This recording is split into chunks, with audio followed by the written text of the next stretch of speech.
It's the earliest junket I ever did in Oh my my God. life. Crazy. Yes, please. Matilda Bernard for Germany and Belgium. So, because, why are we doing it so early? That's a good question. That is a very good question. I didn't ask before neither. We have airplane flights to make. But, it seems like everybody has a very good energy. So, obviously, you have fun doing this junket. We're doing a Does lot it of look like drugs. that? Does it Yes, look like it that? That's does. good. It That's sounds good. like We're on drugs. Yeah. We're on Okay, drugs. good. Yeah, I know. So, watching the movie, what to expect when you're expecting, did it change, reading it and being part of it, did it change in any way your perception of pregnancy, being a mother, a family man? We actually did not read it, so that was one thing. Did not read it. Like we said earlier, I think we're kind of. I'm scared. It was like maybe going into it on kids, and then it's still kind of maybe. I mean, for me at least.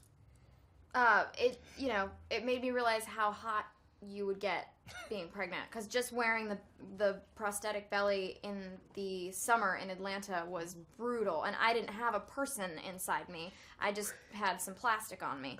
But oh my God. And you get poked a lot when you're pregnant. Yeah, everybody wants to touch you.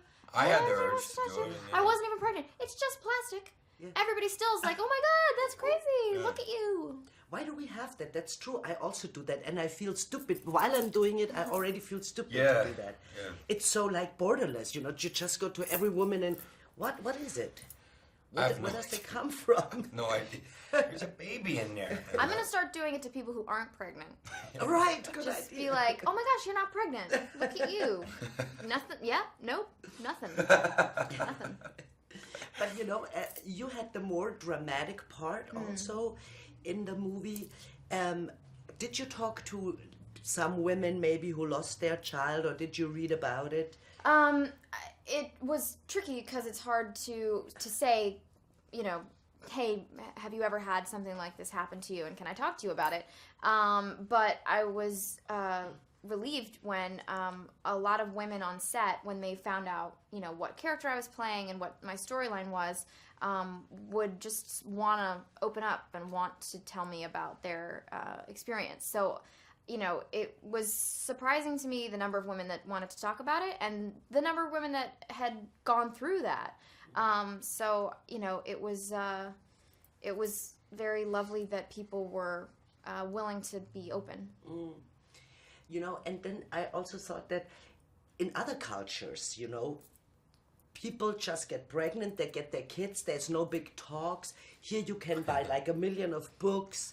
People, you know what I mean? Sometimes I think maybe, do we talk too much about it? It's like, maybe it's just a normal thing in life, and it's so strange, don't you think? Yeah. Yeah. My sister was just kind of went through the whole process, and she was very prepared, almost like militaristically prepared.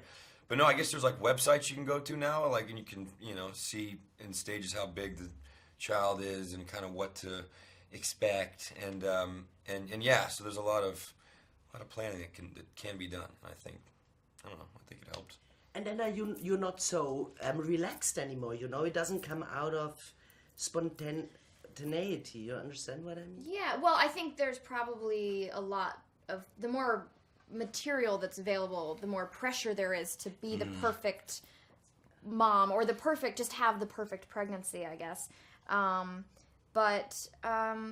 Yeah, I don't know. There might be more on actually raising the child, more differing like theories and stuff. And there's that documentary Babies. I don't know if I saw it. Did you see it? Yes, I've seen part. did. It's actually kind of fascinating. I got Yes. roped into seeing it, but you see how people in Ethiopia raise their child compared to people who read have like shelves of self-help books on raising a child. So. And the Namibian baby, I mean, they were so natural with everything. Really. Yeah, and I like that. Yeah, you know what I mean? just I when they were thirsty, they went to the mom, breast sucked, and they just sat around the whole day. It seemed like it was so natural somehow. And here you have to get really organized with your kid, You play the kid Mozart, and Everything's worried about his self-esteem and speak Chinese Yeah. and stuff like that.